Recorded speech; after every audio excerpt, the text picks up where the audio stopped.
What's good? It's your boy Neil. JP. And you're now tuned in to the Set of Moves podcast. Today, I'm with a very special guest. My guy. Introduce yourself. Abdoulaye, C.O.O, Chief Operating Officer, Earn Your Leisure, Greenburg, New York. That's really who I am. Damn. All right. Let's get into Let's it. talk about how we met. Talk about how we met. So, I have a funny story, actually. So, He was cooking some people in ball. I'm not gonna say too much. But basketball too, but not gonna say too much. How I met Abdoulaye. First, so went through this program called Crossroads. So Crossroads was a program that helped us get into the next step with working and etc. So we had Troy, two other people, and Abdoulaye, right? And Shout out to Abdoulaye them. and Troy was one of my mentors. And at the time when I was younger, moving from the Bronx and coming to Greenburg, it was like more so a culture shock. So like I didn't take things too serious. So like I remember one time Abdoulaye and Troy sat me to the side and was like, "Yo, like you keep joking around, and you can't be joking around in the real world." And he was like, "Step your game up. Make sure you on point." And I didn't take him serious.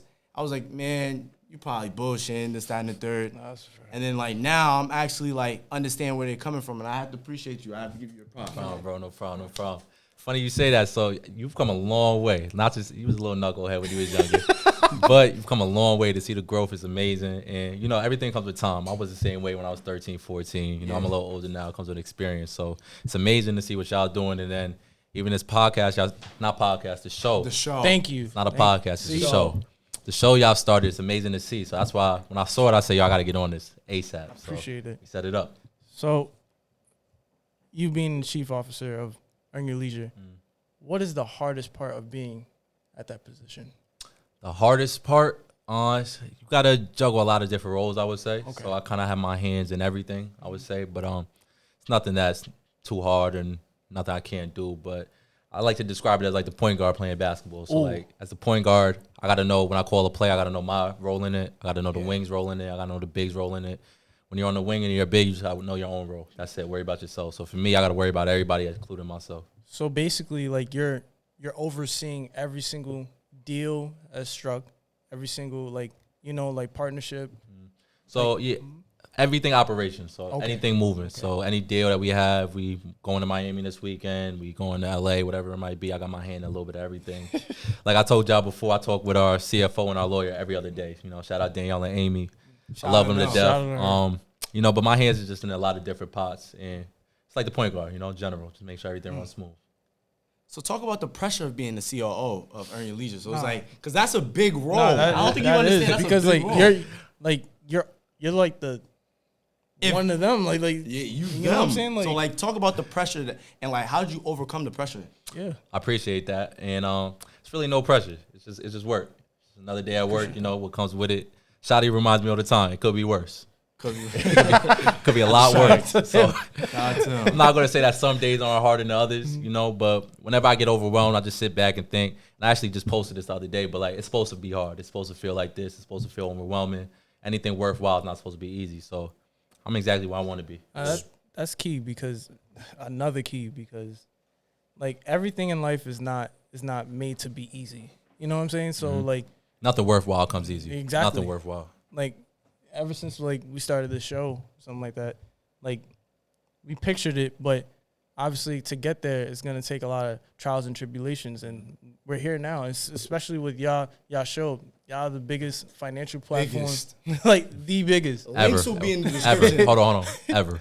Ever. That's a Bang, bang, bang, bang, bang, bang.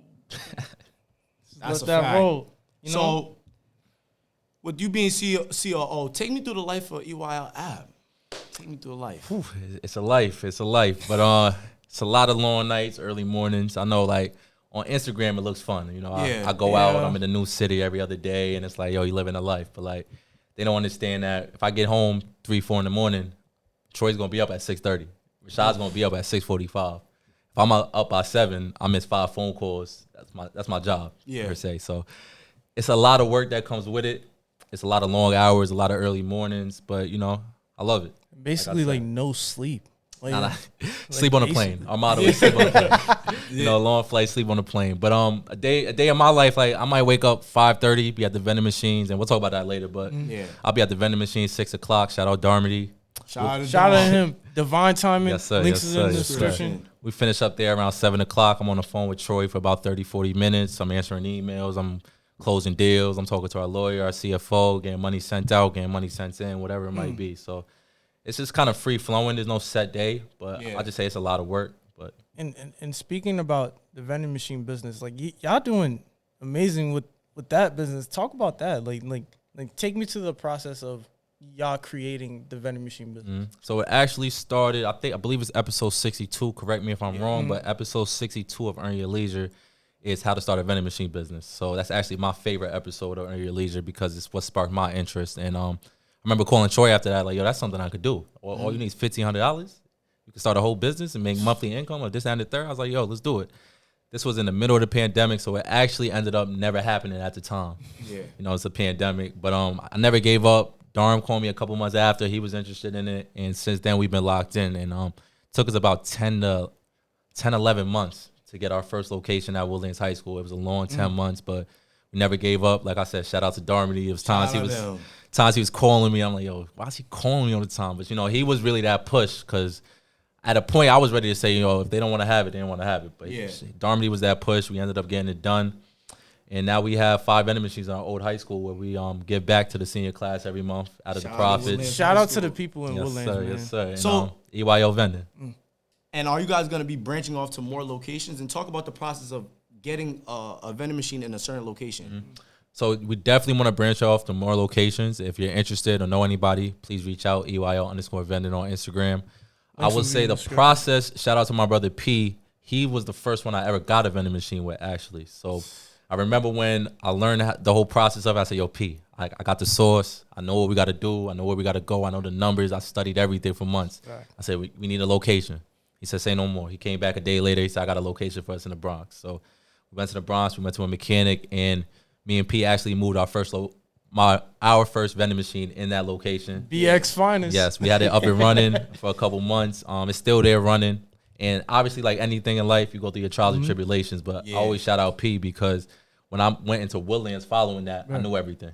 I knew what to do. I knew what would go wrong. I knew the mistakes I made because we went through that already. So that was actually the first process. And I'll speak about the process a little bit. It's I would say around $2,000 to start between the machine, moving the machine, the snacks, the products, and then depending on the location, you can gross anywhere from $750 to $1,500 a month. So now to pick a location, like I know for a fact that when y'all set up a location, y'all have to make sure that y'all have good relationships with the the operating manager or chief of staff within the school, especially. Shout out to Mr. Smith. Shout out to Smith. Shout out to Foy. But keep going. Like, you have to build a relationship first before setting that location up, or you do that? So you don't have to per se, but I'm glad you touched on that, and we'll talk about it a little bit later. But everything's relationships in life. So when I actually first thought of where can I put a vending machine, a couple of the things you want to focus on is foot traffic. So you want a lot of foot traffic. If there's only 5 people coming in and out the office or the studio or wherever it might be, it might not be the best foot traffic. You also want to see what's surrounding. So if there's a deli next door that's selling chips for 50 cents, well, I'm going to buy it here for $1. So those are a couple of things you want to focus on. But then after you kind of work those out, my biggest thing is relationships. So I'm a young black man. I ain't want to walk in any office and say, hey, let me put my vending machines in here. So I said, who do I know? I said, I went to Woodlands. I won a championship there, best basketball team ever. We'll talk about that later. Talk about that after. But, I went to Woodlands. I'm from Greenbury, have a lot of love there. So I said, why not go somewhere where I'm known? I know some people, I have relationships. So I started that process. The location we have in the Bronx, that was a relationship that Pierre had. So it wasn't by accident or random. We always focus on relationships. Life's about relationships. But you don't have to have relationships. You can walk in any office, have a good pitch, and they'll accept it, hopefully. And then also with picking the vending machines, right? Is there a certain, do you want to go the healthy way? Is it all right, let's put the best food in there possible? Take me through that. So for schools specifically, there is a law. I believe Michelle Obama passed it not too long ago that you do have to have somewhat healthy snacks in there. You can't just fill it up with junk food like you used to. So with schools, you do have to do that. Everywhere else is kind of up to them. So the mechanic we have it at right now, they ask for just one roll of water and anything else you want to put in. Gotcha. Another big thing with vending machines, I would say, is you want to ask the people what they want. A lot of times we think we know everything and we want to be geniuses. Like me and Pierre walked around the shop and said, "What you like to drink?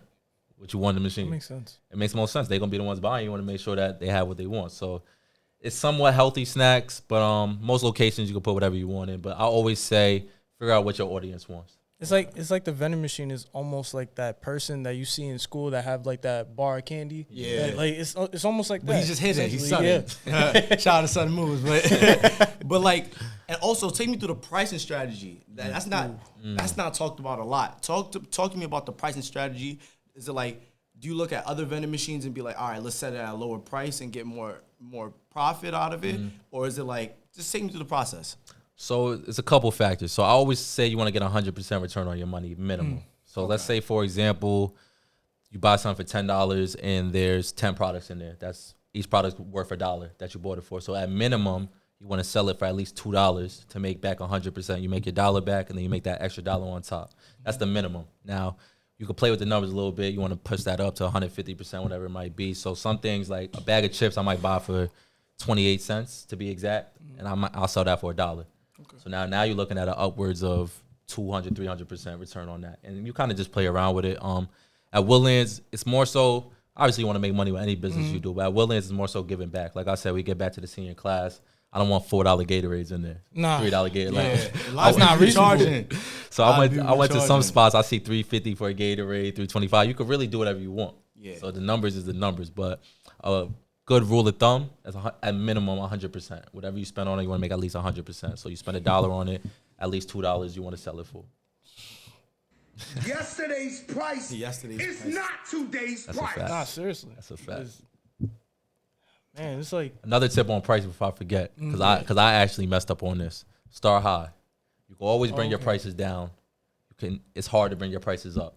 If I go to a vending machine, I see something at $1, and then the next day it's at $1.25. Then the next week's at $1.50. I'm like, I'm not buying this. They trying to play my game on me. That's actually interesting because like I would think that would be the opposite. Yeah, that's what I was saying. So it's easier to lower your prices from a psychological standpoint of a customer. You gotta think of yourself as a customer. It's the same reason why we buy something when we see it on sale, or like they sell things for $9.99 instead of $10 when it's really the same thing. Just catching your eye and doing something to your brain. So if I see something at $4, I'm gonna say, oh, it's too expensive. I don't want it. But the next day it's at $3, I might say, oh, still expensive, but at least it's cheaper. Damn. The next day when it's at $2, I'm gonna say, oh, let me grab it now because it was just at $4. That's a fact. And it kind of makes sense because you want me to tell you why. Now that like with inflation going on, like even the littlest thing, like at Arizona, you go to, remember Arizona's is $1. Now it's $1. No, never 99 cents. I never see the Arizona for more than 99 cents. Hey, now it's that's the product that beats $1.50. Yep. So it's like that makes sense. So like we hearing you, and you sound really, really intelligent. You're a really, really intelligent person. So who molded you to the man you are today? Let's talk about that. Well, I'll shout out my parents. You know, my mom and dad. My little brother's a genius. So shout out to him, bro. So I got some competition. I always gotta stay on my P's and Q's, you know. So shout out to him. Val is Victorian in high school. He just graduated from Cornell University. Like, and that's not he need a drop for that. Yeah, he need a drop for that. Yeah, he gets the flex. So I would say like my parents obviously, but shout out to him. He always kept me on my toes. You know, we 4 years apart, but like I always tell him, I look up to him really. Like he's a role model, way he carry himself, intelligent young kid. So I would say those three, and then gotta shout out my guy Troy. You know, he called me. I knew Troy since 3rd grade. He was actually my 3rd grade after school counselor. Oh, wow. Talk about that relationship. Yeah, so we met in 3rd grade. He was my after school counselor, and fast forward a couple of years, I had like a tragic passing in my life. My father passed away suddenly, and he calls me a couple of weeks after, and he's like, "Yo, I got a job for you. You can't tell me no," because I literally told him I didn't want to work with him the year before. Yeah. So he's like, "Yo, you can't tell me no. I'm gonna make you more money, and it was the best time of your life." So I said yes. I went and worked with him. And since then, we've been locked. We've always been locked in, but we've been locked in since then for like the last 6-7 years. You know, just he always looks out for me, kind of molding me into the man I am today. You know, so I would say those 4 people: my mom, my dad, my brother, and Troy, got a big influence. It's funny because like hearing those stories, like in a sense, Baba, like in my time in Woodlands, like everybody looked up to Baba and that type of standard. Like he kind of kept me in my toes of like making sure that I'm intellectually smart of every single move that I'm doing. I would say he was the first person that I thought being smart was cool with. Yeah. He was the for first real. kid that was Shout out like to him. a genius in the school where it was like, yo, he's also the coolest. He was valedictorian and homecoming king in the same year. You don't really And football, like you don't really see the smartest kid in the school being the coolest kid because most of the time it's like cool and it's smart. You see him as opposite. It's a contradiction to contradiction. It's Yeah, like so. it's like me like being like an inner city kid, like coming up here, like being cool is to like, you know, be quiet for where I live. Like up here it's like if you be smart and have like an open mind and all that stuff, like you could be that type of person. You could be that dude. You don't have to like go with everybody like, you know, is saying. Baba showed me that, and also you and Pierre. Shout out to him. Shout out to Pierre. That's a fact. You know, like you guys like find your own path, which I'm obviously proud of, and salute to y'all. Keep doing the good work, keep fighting the good fight, and also like, yeah, man. So I have a question. I have a major question.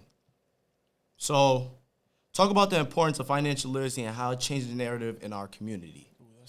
So financial literacy is everything. Yeah. Literally, it's literally everything. It don't matter how much money you make. I tell P all the time. It don't matter how much money you make. It's how much money you keep.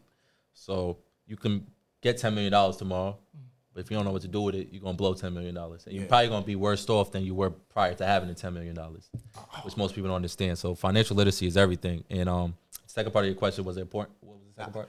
Second part of the question is how can we change the narrative in our community? You can tune into Earn Your Leisure's YouTube channel. Tune into all the episodes. That's a fact. Honestly, I think Earn Your Leisure changed the narrative. Like I just said, my brother was the first one to make being smart cool. Like Earn Your Leisure was the first time ever in my life where it was like talk about money was cool. Like it used to be a thing like I don't want to know how much money you have. Like don't ask me about my money. Worry about your money. Keep your eyes on your own paper. This and the third. And like nowadays, I travel with Troy and Rashad. And people walk up, show us their stock portfolios, and they talk about y'all own this much of this much, and it's up this much %, and I'm down on this. And it's like the openness to talk about money is just like it's rare. It's not even rare. It was never heard of prior to Earn Your Leisure, if you ask me. So Earn Your Leisure is very important in that. And like I feel like we just sparked it. Obviously, there's a bunch of other people like. We have our own network where we have people like MG the Mortgage Guy who talks about real estate on Ranch and Gems. Shout out to him. Shout out to MG the Mortgage Guy. So, but I think Earn Your Leisure was very important in just sparking that conversation where it's like you saw two guys speaking about financial literacy, but they look like us, they talk like us, they dress like us, they walk like us. So like it's a great feeling to have because like a minority is telling you to get on this and learn about different type of like genres that you could like take a pull out of. Like I could tell you like a funny story about like with Troy. My first ever like financial literacy like like lesson from him was from Crossroads. He took everybody in a semi circle. It was in the music room. Yep. He looked at it was in the music room. He looked at each and every single sneaker. He went behind the wall. He was like this. He had his sunglasses on. He was just like this. Knowing him, when he does this, he got something on his mind. He looked at each and everybody's sneaker. He was like Jordan, Nike, Reebok. I was the person that had the Reebok, Converse, and none of y'all. What Reeboks? AIs? AIs, yeah. Respect. Respect. Those are Gucci. That's respect. He said everybody has all these sneakers, but not one of y'all know what a Nike stock is. And after that, I was like, "What are you talking about?" But you gotta put context to it. What year was this? This was because they think Earn Your Leisure happened overnight. No, this is 2015. This was 2015. 2015. The stuff that you guys are teaching now, you guys was teaching us when we was younger, like 14, 15. And I got a funny story as well. I remember you pulled me aside. And we was all the guys was aside, right? You guys told us to name all the 10 most famous like millionaires. It's a funny story.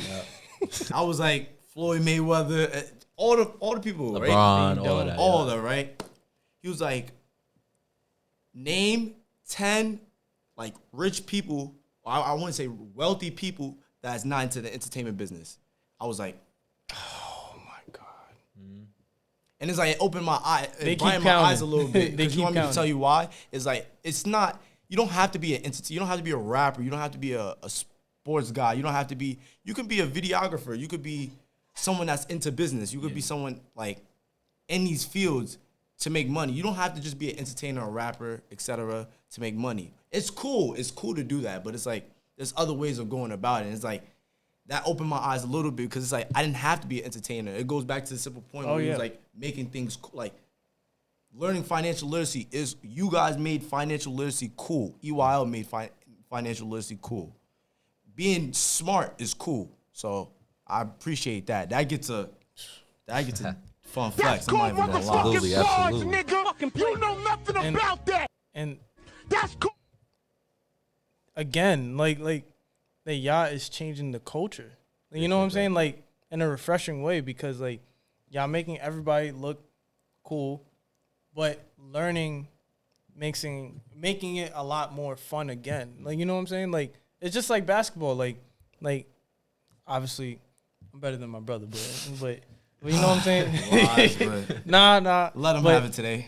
See, Trash, but let him have it today. but like learning with you guys, like when y'all teach about like your content, about all these like different type of strategies to make ends meet, like it's more fun to like learn these type of concepts. And I think bigger than that, it's a culture thing. So like you guys said, you don't have to be an entertainer or a rapper, but growing up, that's all we. Right. I remember, and for me, I'm living in real time. So like I remember when my mindset changed. I remember when I used to think the other way and things like that. So I don't fault nobody or anything like that. It's gonna come at your own time. But growing up, it was like if you want to make $1 million, you probably can only name on your hand rapper, basketball player, football player, like a real avenue for yourself. Because I remember graduating college and I was like, all right, well, this criminal justice degree, I'm not going to law school. It's not going to get me much money. What am I going to do next? I was like, I don't have to settle for this or settle for that. But now, like, when on your leisure, my mind's like, I can make $1 million off a vending machine. If I get enough locations, I can make $1 million off trucking, off stocks, off crypto, off videography, off TikTok. Like, it just opened my mind up to the possibilities where I don't have to just be branched into basketball player or rapper. It's like I could be, and also with that, it's like there's nothing wrong with that, but also everyone's not going to be the rapper. The rapper has a manager. The rapper has a C.O.O. of his company. The rapper has a CFO who handles the money. A&R, a marketer. So it's like we don't all have to be in front of the camera. Consultant. There's a bunch of different avenues to get to money nowadays, and I feel like we just kind of help spark that conversation. But the culture is definitely shifting towards it right now. It's in a good spot.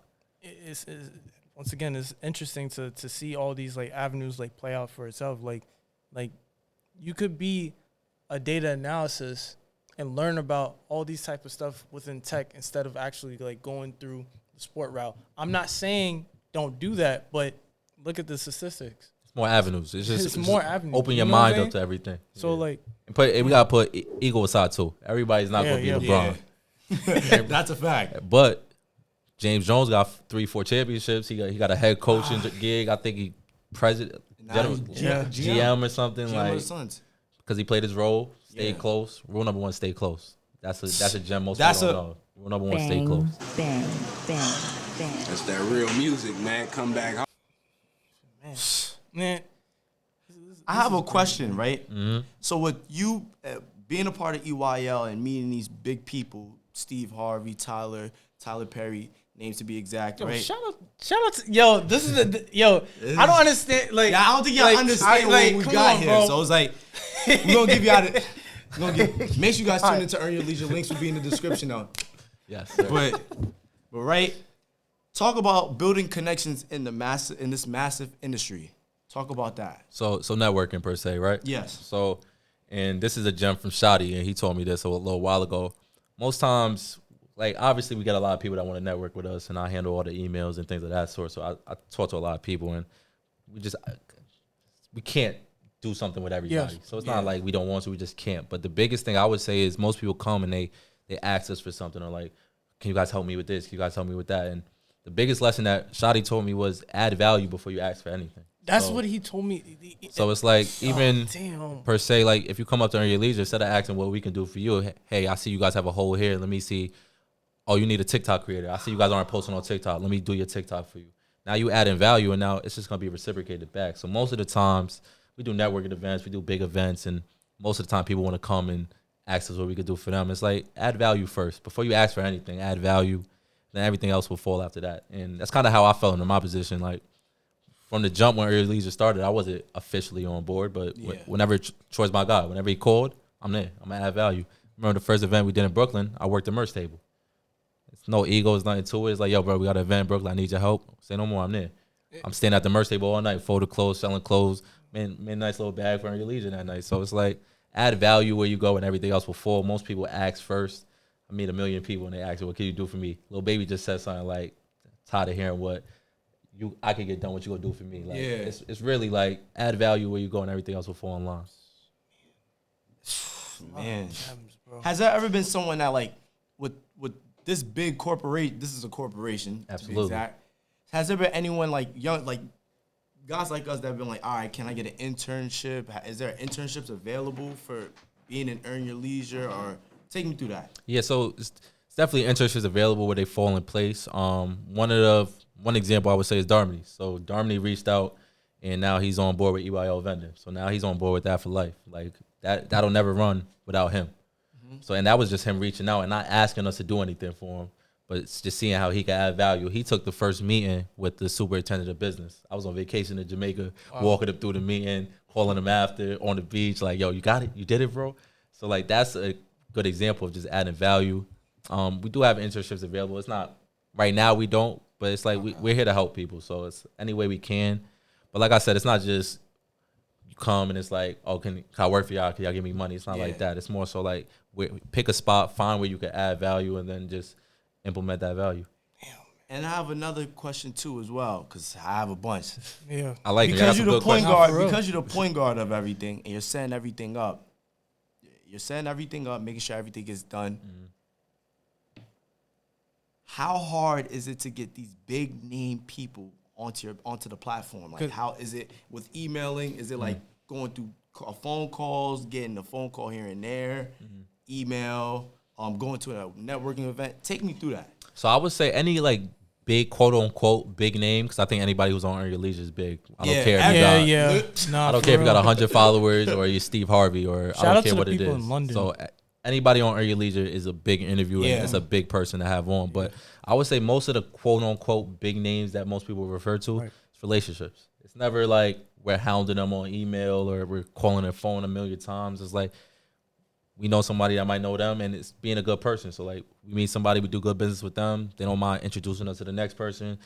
They do good business with them, and so on and so forth. So, most of the big names is just purely relationships. Now, scheduling might get difficult because we move in here, we move in there. That's what I do my job, and step in. But in terms of actually creating a connection and the relationship, it's pretty easy. Damn. Like, also, for EYL, take me through the process of creating LLC, or should I say, a trademark. That episode, links will be in the description. Like, you know what I'm saying? Like, it's once again another key gem of creating like a business. You have to have an LLC, a patent or a trademark to like hold like relevance within your business. Talk about that. So basically what you're saying is like a business isn't a business till you have an LLC, EIN number, and all those official stuff behind it. So like a lot of times in our communities, we might have a clothing business, we might have a vending machine business, whatever it might be, but it's an official business that the state recognizes that you can actually go file taxes and things of that sort. So I actually have a funny story. Troy calls me yesterday like, yo, we're giving away some money to a small business. Okay. We have a sponsor, they want to give away a couple $1,000s, and we call one of our small businesses, but they didn't have their business registered yet. So that's and it's not wrong with it, but it's just a lesson. So you don't. And like I told him, it's like he's so young, he'll be good, and he knows what I'm talking about. But he'll be good. He's so young, these lessons he learned, he'll bounce back from. But that's just something you could point to say, yeah, you're doing it, but is it official on paper? Right. Do you have? If you're using a certain sudden moves, is it trademarked? Is it yours? Does someone else own it? Are you gonna run this up to $1 million and then someone comes and says that's all mine? So it's just doing your research and not treating it like a business and not like a hobby. Okay. A lot of times we'll do something and it'll be a hobby because it's not an official business. So make sure you do what you got to do so that it's a business. And you wanna know what's crazy? And it was subtle. The way he did it was subtle. Like, lawyer. Talk about that. Like, having a lawyer on your team. Like, a lot of people don't talk about having a lawyer on your team, whether that's for business. Like, talk about that. Yeah, so obviously as you scale up, you add things to your business. So when you start and you're not going to pay a lawyer whatever their hourly rate is or whatever their fee is, you're going to work it out. But as you build up, like Earn Your Leisure has, when we have a lot of contracts coming in and things of that sort, I'm not sitting down reading those Norris, Troy, or Shotty. So you hire a lawyer, you do the put the proper things in place so that your business runs smoothly. And it's about just not being cheap, you know, spending the money so you can make more money. A lot of time we try to hold on to it and cut costs and things like that. And Troy made a very great point. When y'all start a business, always pay the workers. Always. You gotta feed the wolves so they don't come back and bite you. Feel me? Take care of your people. So now, that's called motherfucking bars, nigga. I take care of your family. Troy's always taking care of me. Anybody who's around us is nepotism. It's very important. Each one teach one. You know, we all gonna eat. Paid in full. Ace. Like, talk about the importance of nepotism, like working with Troy and working with Shad. Absolutely. C.O.O. That's that's a lot of weight. Talk about that. Talk about the nepotism of things. So it's funny. I just talked about this with my little brother. So because I asked him yesterday, I said, "Yo, how much money you spend on my vending machine?" He was like, "Huh? You ain't spend no money on my vending machine." I said, "You better go throw $20 in there." But it's the concept of like, why pay somebody else to do what one of my mans can do? Why put that same money in someone else's pocket? Like, if P does something, why would I go over here? I'm gonna call P and have him do it. But it's also calling P or your friend and giving them that same respect and that same amount of money or whatever it might be that you would give to someone else. It's the biggest thing. Like, you see it on Instagram. You don't walk into Louis Vuitton and ask for a discount. You don't walk into Gucci. Stop. No, stop. Don't even say nothing. Bang. Don't even say nothing. Bang. like he put me in a place where like it's stuff like that. That's a that fact. You gotta listen, man. Don't ask your homeboy Like, for come a on, deal. man. Like, oh my god. It is not to say like your homeboy might not give you something for free or things like that, but it's like you don't walk in the Nike. I got a bunch of Jordans. I don't walk in the Nike and ever expect them to give me 20% off. Facts. I don't ever, so I shouldn't expect that from my friend. You should actually pay your friends more. You should actually pay them more. It's your friends. You know, you're gonna spend that money anyway. So it's just the concept of why pay someone else to do what I could pay someone I know to do. You know. Yo, it's just like it's so many gems, bro. Like y'all will go to a Louis Vuitton store instead of actually investing in yourself. Go to InvestFest, bro. Like Speaking about InvestFest, yo, It's a fact. take me through InvestFest. InvestFest 2020 is gonna be crazy. It's gonna be so InvestFest. It's our second annual InvestFest. We started it last year. Last year we actually put it all together in like 6 to 8 weeks. It was like a last minute thing. Damn. Yeah, we had and it wasn't our whole team because we had complications. So last year, which turned out to be amazing. This year is like 3 times bigger. But basically what InvestFest is, it's kind of like, you guys know Coachella, Rolling Loud, all of that. So, and shout out Rashad.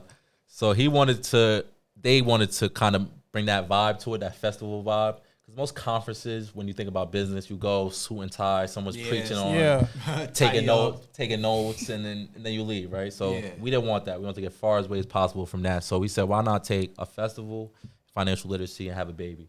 Damn. So that's what came with InvestFest. So we got musical performances, we got food trucks, we got a VIP night, we got games, we got stars coming out, things of that sort. But at the same time, this panel's based on real estate, crypto, stocks, credit, student loans, all of that going on throughout the day. So at the same time, you're learning something, but the vibe is it's a fun vibe. You can network, meet people, and you don't have to feel all uptight, suit and tie. But at the same time, you learn a lot. So InvestFest 2022 will be the biggest thing going on this year. Atlanta, August 5th through 7th. VIP night sold out. Don't DM me. Don't DM me. Don't call me. Don't ask for no discount. Don't call me. Don't ask for no discount either. We have some GA tickets left. I don't know when this drop, if we'll have any more, but you definitely want to be there, Atlanta, Georgia, August 5th through 7th. Man. Oh, and Steve Harvey's gonna be there. Tyler Perry, Rick Ross, T-Pain, Dame Dash, DJ Envy, Earn Your Leisure, MG the Mortgage Guy, Wall Street Trapper, Ian Dunlap. It's gonna be a lot of people Shout in out there. to Ian. And And the great thing about Earn Your Leisure, I would say, is like someone like Ian Dunlap or Wall Street Trapper. Shout out to them. If you had a Vest Fest, you might have the opportunity to sit down and talk with them. It's not even on like they superstars. They're gonna be backstage all day. Like Ian's gonna come out and talk to you. He's gonna talk to you about stocks. He's gonna show me your portfolio. He's gonna chop it up with you. Trapper's gonna do the same thing. MG the Mortgage Guy gonna do the same thing. So it's a great environment to be in. Hopefully everyone's there. You know, we're gonna do it bigger next year. So if you miss this year, it'll be all right. Nah, it's gonna be big this year. So you don't want to miss it. If you got with all these names, like I don't think y'all listen to what we're actually saying. Tyler Perry, Steve Harvey, Terrence J. You got RJ. Shout out Terrence J. That's a fact. Like E.T. Like Eric Thomas. Shout out Eric Thomas. T.I. Like if y'all don't 19 keys. Like 19 keys. Oh my God. That's my guy. Shout out 19 keys and Wall Street Trapper and Ian Dunlap. Those are the three people that. There's a lot of bees. A lot of bees. Like you know what I'm saying? Like with all these names in place, what are the top 3 interviews from EYL that change your whole perspective in life? My top 3 overall. So obviously I mentioned it earlier, the Vending Machine one. That's my number one. It will always be my number one because I was actually able to apply that to my own life. Call it to action. So the Vending Machine is always number 1. Number 2, I gotta put Steve Harvey as number 2. Yes, that interview, and it's interview of the year right now. I haven't seen an interview better than it, and I don't. Stop. I have not seen an interview better than the Steve Harvey interview. I have not seen it yet. So for 2022, it's interview of the year right now. So that would be number 2, and then number 3. I gotta put my guy Wall Street Trapper at number 3. Yeah, I remember his first ever episode because that was tough. I remember Troy calling me after the episode and how excited he was for the episode, and then I followed up and watched the episode, and I was like, "Yo!" And if you don't know Wall Street Trapper's story, you can look it up online. It's all over. But for him to go from where he came from, and I actually was just at his studio the other week, and we was chopping it up. It was crazy. But for him to go from where he came from to where he's at now. And like he said, we make a Wall Street look like us. It's kind of the same concept we talk about, like changing the culture, changing the narrative. So that's definitely my top 3 Earn Your Leisure episodes. Shout out everyone else. Now, I want to answer this too. See, I got 5 now. Like, matter of fact, let me hear y'all top 3 to 5, whatever episode. So this is not in order. This is not in order. Obviously, Steve Harvey, because like when you really think about it, even from that last episode where they did it on Market Mondays. The biggest lesson that everyone overlooked was invest now, invest constantly, and invest freely. Like, just stop. Yo. That's called motherfucking bars, nigga. You know nothing about that. And then after that, you got Rick Ross. That's another one with Revolt. It don't matter which one.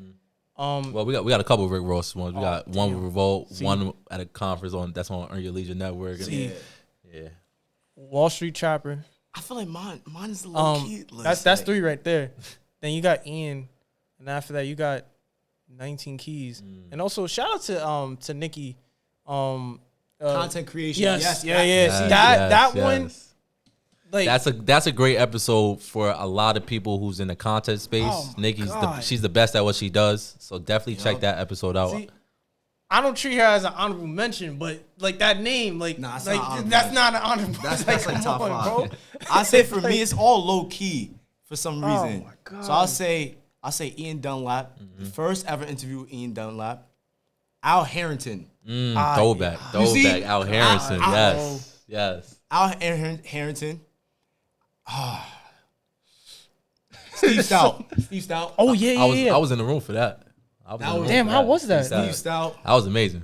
Steve Stout was in LA for that. I was in the room for that. That was a good one. I remember that. When he said player was a pop-up, that's actually the song you talking about. Yeah. And it's like that's actually one of my favorite. You got United Masters. Damn. We do a lot of business when you know what I'm saying? Shout out like United Masters. Shout out United Masters. I would say Al Harrington, Steve Stout. That's a good. Nikki. That's a good 3 right there. See, I could be Ian 10. Dunlap. I don't want to use. I'm Wall Street Trapper 1. That's 4. Christ. The 5th one, the Credit Dude. Credit Dude. Shout out to Credit Dude. Yes. Him 500. Yes. Yeah. Him 500 too. Yes. They two separate guys. The Credit Dude and and the Him 500. yeah. But the Him 500 episode was big also. Yes. Shout out Him 500. He'll be at the Vest Fest also. And the Credit Dude will be at the Vest Fest, both of them. They told me a lot. It's just the crowd that's going to be at the Vest Fest. It's going to be a bunch of people like that. You can learn a lot from them. And the biggest thing I would say is, obviously, when you go there, you're going to want to talk to Steve Harvey, Earn Your Leisure, Tyler Perry. But there's not much that they could do for you. The biggest thing is that you want to do, and once again, shout out to Shadi and Troy, network across. Yeah. So, like, the person, your neighbor who cuts hair down the street, and you've been paying your barber whatever number, and they cut hair for this number, and they cut better than your barber. Now you build a business right there. Or the person who does TikToks who lives up the hill, and you need a TikTok person for your podcast or your show or your editor, whatever it might be. So, like, meet the people in the room, talk to the people in the room. Because the one thing I always say is if they're in the room, they're in the right place. Their mind's in the right place. That in itself is the first step. Oh, my God. Nah, you can't even tell. You just got to let that shit. Man. So if they in the room, they in the right place, they like-minded, so you want to learn from them. Obviously, you can learn a lot from Troy and Rashad, but, like, you could probably learn and grow more from the people who's right there in the room across from you. Sitting right next to you, you never know. Damn, like... Building is key. Building is key. And the world is small. You know what I'm saying? Like very small. It doesn't take a lot to actually network from a person that you don't know that has a potential connection to the actual big name that you're actually searching for. Not even you know just what I'm only saying? for the big name, but just gaining the gaining gems. You want to gain like gems across you want to gain each and gems every, from anybody you know. Not the guy. Like, you know whether what I'm saying? that's from someone that probably doesn't have the biggest name. I don't even say biggest name because everyone has a big name.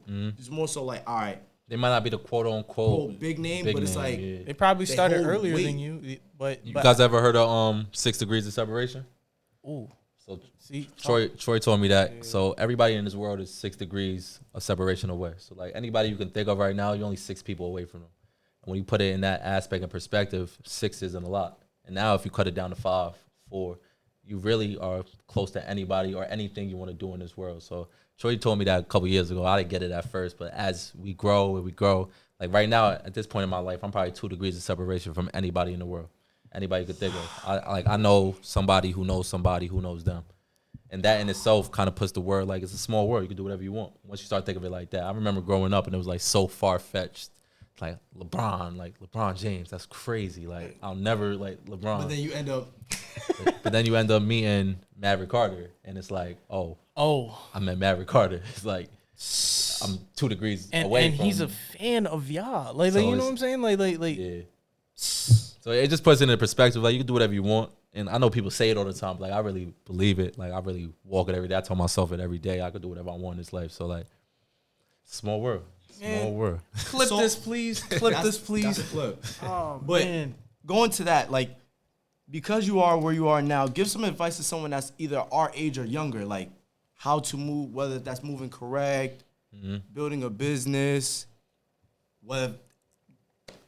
any advice. So I'll say my biggest piece of advice for anybody. So, like, I'm 25. So for anybody my age or even younger, is like patience is very important.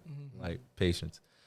People want things quick. You want to quit. You work for 2-3 months and it's like you don't see no results and you quit. Yeah. Like, even you, like, you got your weight up from the last time I saw you. Like, so, like, even that in itself is like, you can speak to that. How long you been working out consistently to even see results? Like, working out, I've been working out since I was like 12, but seriously, like 4 years ago. And truth, I just started seeing it like last year, where it was like, yo, you in the gym? Like, what you doing? But that in itself is a lesson. Like, you could have worked out 2 years and, like, still the same size. I'm done with this. I'm moving on to the next thing, which most people do. They start a podcast, do it for a year, don't see the results, on to the next thing. Start a vending machine business, don't make no money the first year, on to the next thing. So it's like, the biggest piece of advice I could give you is just, like, put your mind, work hard, and then be patient. Like, it's going to happen. Like, we young. Yeah. I hopefully plan to be here a lot longer. So it's like, I could sacrifice the next 5-10 years and just put my head down and then live my life. Retired by 35, hopefully 40. Darm, Kane, the whole Divine. Shout out to Divine again. Shout out Divine Timing. Like, shout out to GB. Greenberg. Shout out Greenberg. Like, so, what's some advice? What would be your advice as well? Because for starting a business. Not even just starting a business, just like to get to where you are. Like, give some advice to people that in the younger. Man, Obviously, I pointed that out in episode 2. Links will be in the description.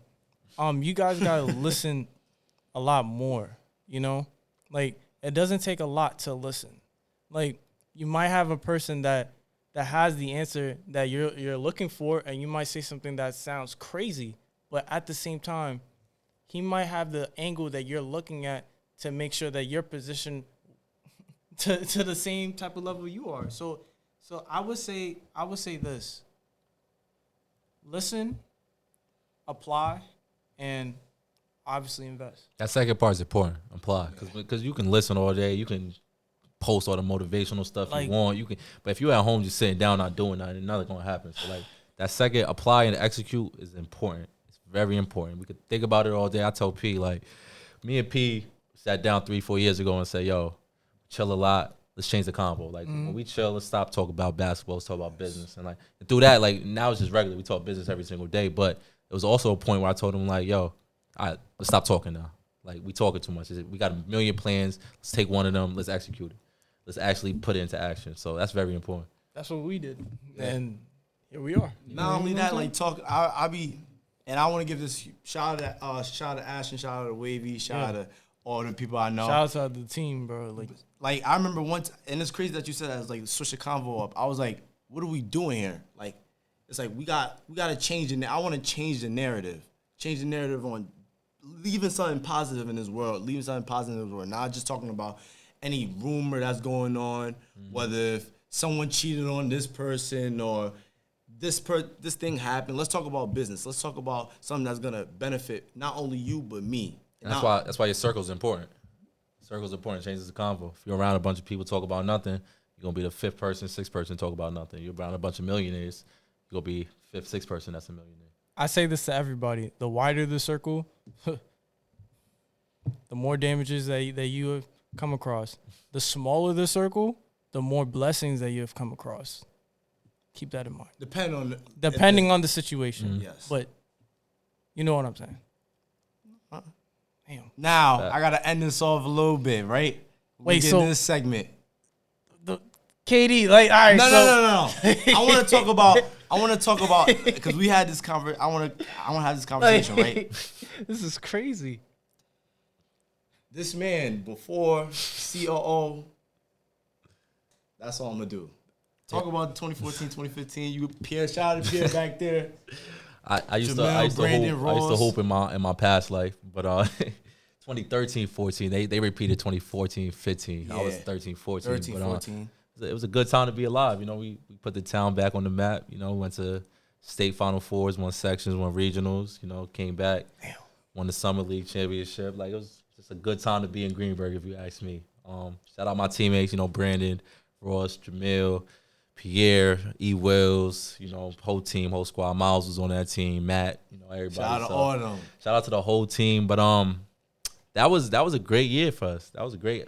We had no expectations of winning a championship. Truthfully, I told Pete at that time the expectation was go to the county center. It was like, yo, I want to play in the county center. I want people to come to county center and watch us. Then when we got to the county and we won one game, I was like, yo, we might as well just win it while we're here. Yeah. Then once we won it, it was like, yo, we might as well just keep winning. So teamwork makes we made it to the state Final Four. You know, I remember that rest of my life. It was a good time. And you know what I realized too when you was talking about we were just a team. Talk about the importance of having a team and building a team and being one as a team. So the team is important. I mean, anybody who knows me, like I play point guard. Like I've always been in a leadership type role. I've always been a natural leader. But I'm only so good at this because of those 5 guys I just named in high school. Brandon, Pierre, Najee. Shout out Najee. I forgot to mention him earlier. Brandon, Pierre, Najee, Ross, and Jamil. Those 5, they shaped me into the leader I am today because I can be yelling. I used to yell all the time. So I could be yelling and leading and all that. But it's like if P's in over there, like, forget what he talking about. I don't know what he talking about. Brandon over there, like, yo, give me the ball. I'm going to shoot the ball, which he do sometimes. But if they doing that, then it don't matter how well I lead. It's not going to result in nothing. So, like, for them to even allow me to lead, for them to respect me enough to look at me in a leadership role and know anything I say is like, it doesn't matter how he says it. It's what he's saying. He care about us. That really shaped me into the leader I am today. And then that went on into college and even the role I am in now. I'm still a natural leader in it. So it's really not me. It's really nice. Really the people around you because they got to allow you to lead. It's crazy because like once again, we're from the from We're the Bronx. Like coming you know what I'm to saying? Greenberg, Like coming to Greenberg, like and it's like we see- seeing y'all win, and it's like even like Like, Rush yeah. out Ross is our cousin, and seeing all y'all, and it was like, oh yo, these are the guys. It's like they doing their thing. like It we was see like tapes of y'all like you know like killing. basically. So it was like, Yeah, we got a lot of dubs. That yo, five is very. would y'all five ever is come really back to a summer league do something? Like, Nah, talk for to real. me. Talk to me. We got our guy Brandon is holding it down for the team right now. So Shout out to the Pound. Brandon Shout out run to the it. Pound. Shout out to Pound. Shout out Fred. You know Shout out they Fred. paved the way for us. But Brandon's holding it down for our team right now. Mm-hmm. He's top player in Westchester, if you ask me. So you know he doing his thing. Factory. But you know we kind of different point in life. You know Jamil's doing his thing. He over in DC. We got Ross P, Naj upstate in Buffalo. So you know we kick it. But I don't know if the summer league gonna happen or not. Okay. I don't know. I don't know. Just had to. No, I don't know. It could be a thing. It You know, could? just to Alright. see. I could- Call I the could- bid. Damn. Send out the bat signal. Yo, Yeah. they asking for us. That's what I want to do. I could admit. That was Nah, a fun. nah, That was a nah, fun. he- that was a fun. That was a fun good time to be alive. Yeah. That was a fun time to be alive. It's funny because Ross taught us how to play. Like you a know, little bit, yeah. Yeah, he I taught- still cook he him taught- though. yeah. He's a Gerber. But I played with Ross my whole life actually. So Ross was before any of the other names I mentioned. Me and Ross were playing Frenzy since I was like 7 years old. I'm riding shotgun. He in the backseat of Benji car. We driving tournament to tournament. So like I played with Ross my whole life. And Ross the most. I tell everybody on the team. Ross the most important factor of that team. Yes. I don't forget he had 20, 24, and 22 rebounds in like the semifinal game. I'm like, yo, what's up with you, bro? 22 rebounds, like and he's like 6'2". He's not even tall, like long arms. So like, shout out Ross. he's a Gerber though, but this was a good interview. Appreciate y'all. Appreciate y'all. For real. Y'all want to talk no basketball? Nah. I know I right, used to so- hoop a little. I got I IQ and all that. So you wait, know. wait. look. All right. Before we even get into it, do you think this year KD tarnished his career? Him going to Brooklyn? Yes or no? Don't we- Because listen, we got the man It's himself. not me, saying, KD. like, come on now. It's not me, bro. Like- Do I think he tarnished his legacy by going to Brooklyn? Yes. By going to Brooklyn, no. Tarnishing it, no. Maybe now the trade request out, and I'm learning some more things in the last couple of weeks that makes it a little different. But it's just not a good look for him. I'll say that KD's he talented. No, we're not Like, questioning he's a him different as Skill player. skill wise, he top score, like best Yeah, scorer, word. one I of the best can't name scorers ever. 3 more skilled than Kevin Durant all time. That's a fact.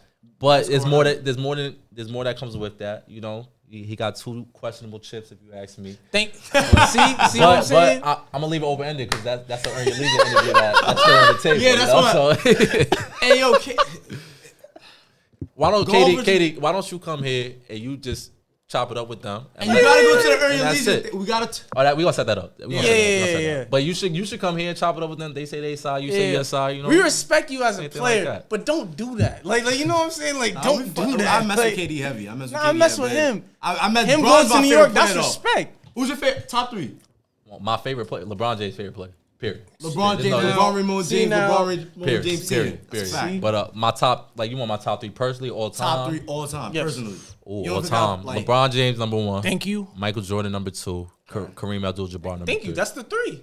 That's the think- trio. I mean, you can like obviously people gonna switch them around, Yeah. but I think anybody who knows basketball, that should be your top 3. Now 4 and 5 is where it gets tricky because someone like Larry Bird, who was always top 5, he's not in my top 5. I tell you that right now, he got to move. So that's where 4 and 5 is where it gets tricky. So I say this, and this is my top 10. Bron, MJ, Kareem, Magic, Kobe. I like that. I have Tim Duncan over Tim Kobe. Duncan. No. We're saying Kobe That, you first. see, that's why I didn't See? want. See, his 5. That's His 10. 5. Think about it. That's Think a about good it. five. His 5 rings is different from Tim's 5. Everybody's What's not that gonna different? remember. I got Tim Duncan probably top 10. Yeah, he's top 10. Nah, he's top 10 for sure. Wherever He's Kobe's 6. at, Tim Duncan's probably right after him. True. Yeah, I have Tim Duncan right after. So Kobe, then Tim. After Tim, Larry Bird. Larry Bird's 7. But now, where's Shaquille O'Neal? Shaquille O'Neal's after. After No, Larry, I have Larry Shaquille Bird. O'Neal. No. After Shaquille. You gotta talk about Wardell too. Yeah. After Shaquille, Steph. After Steph, Hakeem Olajuwon. Nah. That's a good 10. Respectfully, I mean, it's always gonna be different. I respect you. You didn't say nothing where I'm like, yo, he don't know what you talk about. cut his whole 10. Like, I respect it. Like, because some people come with lists. I'm like, I don't even want to talk with you. Like, They you're not put doing that. Penny Hardaway top. Nah. Like people saying that KD's top 10, but KD honestly, No. potentially. He was on his way there. Yes. And then he started like I said. Like, don't do that. Like I said, it's open ended. Yeah, you see what I'm saying? It's like it could get. See, I say for me, top. If I had to say personally, who like I loved, I would say Love is crazy. Love is crazy. My fault. I admire as a basketball player. No, take your bias out of it. Like top 10 basketball players. Top 10. Because then AI would be in my top 5 if I'm being biased. Like, All right. That's So why I The play players that I basketball. watch, Nah, yeah, yeah. he's gonna be in there, but realistically, not my 10. MJ, Kareem. Say it, man. It's not hard. The 5 is. If you mess up the 5, that your list is gonna be crazy. I will have Tim Duncan number 4. Yo, and this I is just where love Tim Duncan, this bro. is where it gets I tricky. mess with- This is love where is it gets crazy. tricky. Yo, this is where the combo ends. That's where we end it right I'm gonna there. put Yo, oh my god, I'm a 4? over no Magic No, is crazy. Magic, Tim Duncan, Okay. Kobe, Larry. No, Shaq, Larry, then Steph Curry. Am I Okay. missing one more? So, and then one more. One more. I'm going to say Hakeem or something like that. Hakeem is Well, different, bro. I say he's better than Wilt Chamberlain. Period. I mean, that's before Nah, my Will time. Chamberlain. If we're going off like that, Will Chamberlain. Add Will Chamberlain. I on don't top. know. I respect that. I add Will Chamberlain. in the Because top 10. if you really think about it, his footwork is damn near comparable to Kobe's as a center. Hakeem? Hakeem. Top 15, probably. Top- if you ask me, yeah, top Nah, 15. 10. top 10. 15. 15. Because, Top 15. all right, I'm going to say this. Top 10 if- is a drag, bro. It's not Top a 10 drag. Is a drag, man. All right. It's All a right. drag. Keeping this in mind, the first time that Michael Jordan has like retired and all that stuff, the Houston Rockets was on their They went back to, I think they word. went back to back. So Yeah. I'm gonna say this: do you think that the Houston Rockets would beat the Chicago Bulls within those years if Yes. Michael Jordan was there around those years? Yes. The 2 years he retired? Yes. Yes. I wouldn't say we don't know who would have won. I would definitely say it would have been the Bulls versus the Jazz and all of that. Like, it would have been easy. Like, it would have been Game 7, maybe down to the last shot. Then MJ's MJ, so you never know. But That was a push off. See now, shout out to Ashton. I'm on Mike. I don't like. Like, don't do that, Ashton. That was a push off. That was a push off. I'm a LeBron fan, man. so Yeah. y'all got me talking good about MJ. It hurt a little bit, but No, we're That not was a questioning push-off. MJ. It's just MJ that I hate it when I love everybody you, overrate I him. lo- Don't do that. Like, just I mess with Stop. MJ, but that was a push off.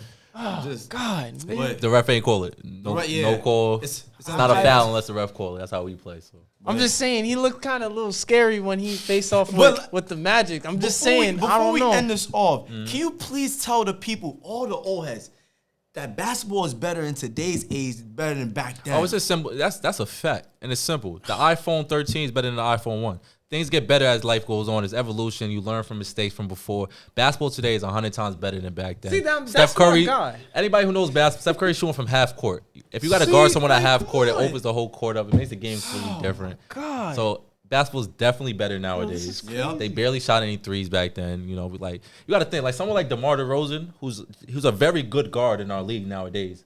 He would be like a superstar back then. Yeah. Like he would be in the post doing the same fadeaways. I think doing, KD dunking would on be the people. best, though. Like KD would, you know what KD would do No, in Magic 50. and Bird's eras? Like 50. that's what I'm saying. So Average 50. basketball's obviously better nowadays. If you ask me, if you say otherwise, respectfully, leave it at that. But we'll leave that there. Make sure you guys like, comment, subscribe, turn on post notifications. Everyone's links will be in the description. Yes, sir. And we are out. Peace. Appreciate y'all.